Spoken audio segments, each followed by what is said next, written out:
अब अगर आप हमारे व्लॉग्स देखते हैं तो आप अंकित को जानते होंगे, और अंकित के बारे में आप एक चीज नहीं जानते कि अंकित को मोमोज बहुत पसंद है। उनको चाहे फ्राइड मोमोज, स्टीम्ड मोमोज, तंदूरी मोमोज पूरे दिन खिला लो, वो पूरे दिन खा सकते हैं। तो अंकित ने हमें बोला कि बहुत टाइम से हमने मोमोज की रेसिपी नहीं बनाई, तो आज हम cook affair with Madhu cookware में बनाने जा रहे हैं सोया कीमा मोमोज। तो सोया कीमा मोमोज आएंगे इंट्रो के बाद, बट इंट्रो से पहले आप सब सब्सक्राइब और बेल आइकन प्रेस कर लीजिए। उसी के साथ हमारे सोशल मीडिया हैंडल्स के यूजर नेम स्क्रीन पर दिख रहे हैं। Please follow us for more updates.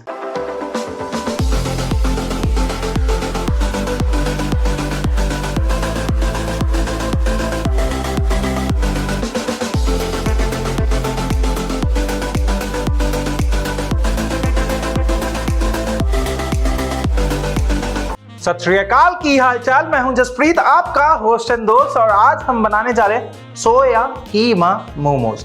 तो सोया कीमा मोमोज के लिए हमें चाहिए सोया का कीमा।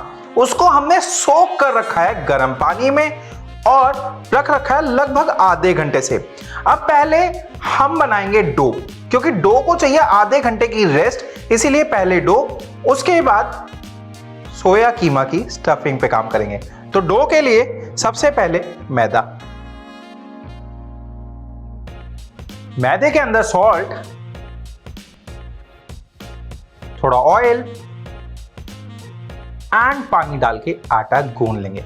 अब याद रखिए हमें सॉफ्ट आटा चाहिए, बट बहुत ज्यादा लचीला नहीं होना चाहिए वो आटा, ठीक है जी।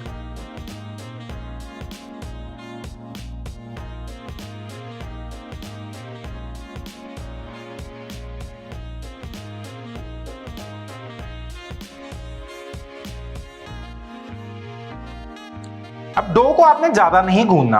अगर आप ज्यादा गूंद देंगे तो इसके अंदर का ग्लूटेन डेवलप हो जाएगा, और उस केस में डो जितना मर्जी आप फैला लीजिए वो सुकड़ जाएगा, फिर आपके मोमो शेप करने में आपको प्रॉब्लम आएगी। इसीलिए डो को ज्यादा गूंदना नहीं है, बट सॉफ्ट जरूर रखना है। थोड़ा सा ऑयल डाल लेंगे,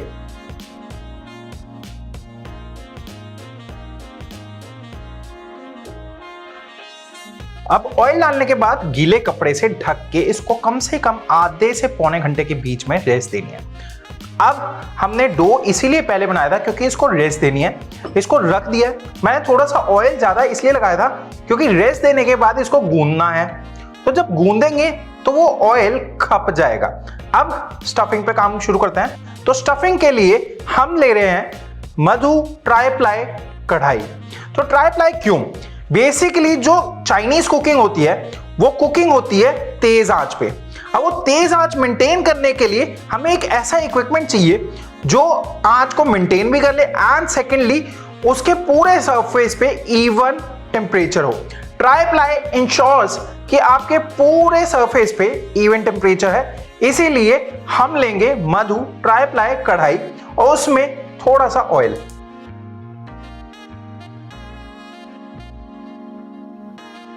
अब जब तक ऑयल गर्म हो रहा है तब तक हम सोया कीमा को ड्रेन कर लेते हैं। बेसिकली हमने सोया कीमा को हॉट वाटर में सोक करके रखा था। अब उसने पानी ज्यादा पी लिया है, बट सॉफ्ट भी हो चुका है, तो उसका जो एक्स्ट्रा पानी है वो हम इस टाइम पे ड्रेन कर देंगे और उसके बाद पकाएंगे। अगर आप ड्रेन नहीं करेंगे तो बाद में पकाने में आपको ज्यादा टाइम लगेगा, इसीलिए अभी जितना स्क्वीज कर सकते हैं आप सोया कीमा को वो बेटर रहेगा।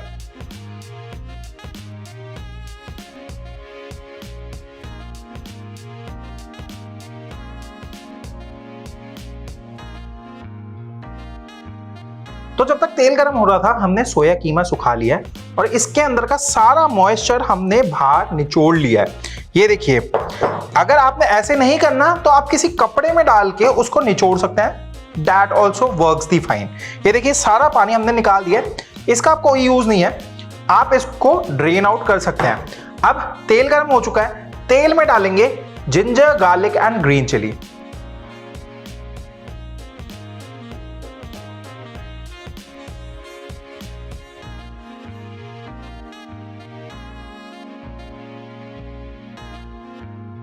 अब triply as the name suggest is a combination of 3 plates. ये कुकवेयर बनते हैं 3 प्लेट में से।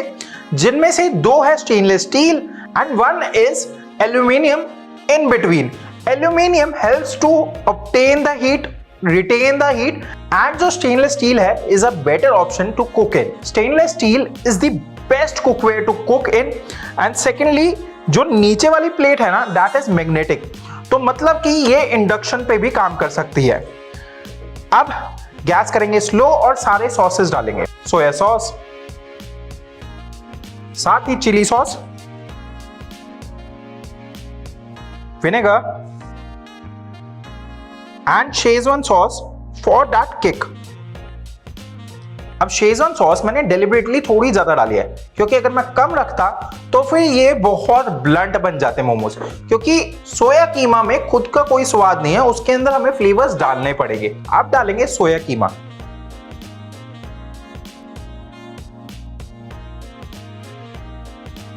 अब देखिए मैंने सोया कीमा को पहले सीजन नहीं करा था, अब करेंगे क्योंकि सोया सॉस में भी सॉल्ट है, इनफैक्ट शेजवान सॉस में भी सॉल्ट है, इसीलिए अब करेंगे ताकि सॉल्ट ज्यादा कम ना हो जाए। साथ ही ब्लैक पेपर थोड़ी ज्यादा जाएगी इस रेसिपी में। अब सोया कीमा ने सारा पानी पी लिया था जिसमें हमने उसको सोक करा था। अब हम जितनी मर्जी कोशिश कर लें, सोया कीमा से सारा पानी नहीं निकला होगा, तो इस टाइम पे हमें थोड़ा बहुत पानी सुखाना पड़ेगा ताकि ये स्टफिंग हो पूरी ड्राई। अब वैसे तो हमने स्टफिंग को पूरा ड्राई कर दिया है, बट जब ड्राई कर दिया है तो स्टीमिंग के दौरान पे ये किचकिची सी हो जाएगी। वो चीज अवॉइड करने के लिए हम इसके अंदर डालेंगे मेयोनेज ताकि इसको रिचनेस मिल जाए। मेयोनेज से 2 फायदे हो जाएंगे, एक तो रिचनेस मिल जाएगी, मतलब स्टीमिंग के टाइम पे ये और ज्यादा ड्राई नहीं होगी और किचकिची सी नहीं होगी, एंड सेकेंडली इसके अंदर हल्की सी बाइंडिंग भी आ जाएगी। अब ये स्टफिंग डन है, इसको निकाल लेते हैं और ठंडा होने देते हैं। मीनवाइल हमारे डो की रेस्टिंग टाइम भी पूरा हो जाएगा, तो डो ने रेस्ट कर लिया होगा और स्टफिंग भी ठंडी हो जाएगी। फिर हम मोमो शेप करना स्टार्ट करेंगे। अभी इसको ठंडा होने के लिए रखते हैं।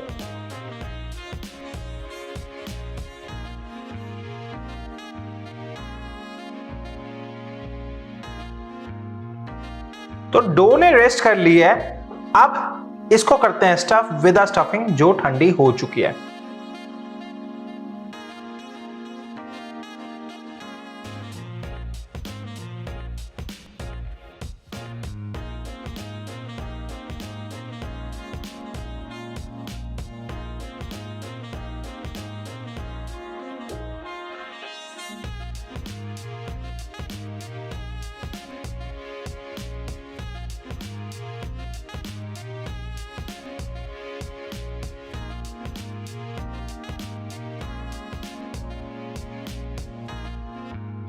तो ये हमने मोमो शेप कर लिए हैं और अब इनको स्टीम करेंगे इन मधु मोमो स्टीमर।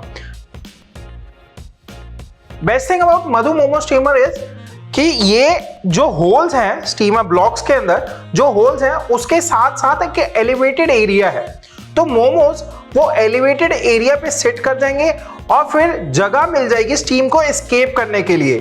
अगर आपके मोमो स्टीमर में ये एलिवेटेड एरिया ना हो तो आपके मोमोज वो होल पे गिरेंगे और उसके बाद आपकी स्टीम मोमोज को लगती रहेगी नीचे नीचे से और मोमोज ढंग से पकेंगे नहीं। इसीलिए ये एलिवेटेड एरिया दिया जाता है ताकि मोमोज के नीचे से स्टीम रेगुलेट होती रहे।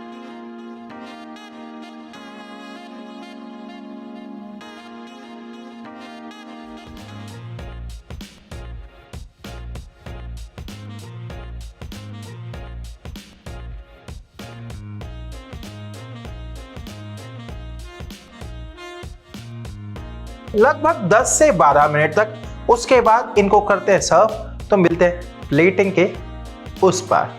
Just look at this beauty. Cook affair with Madhu cookware में मैंने आपको एक और नजराना दे दिया है।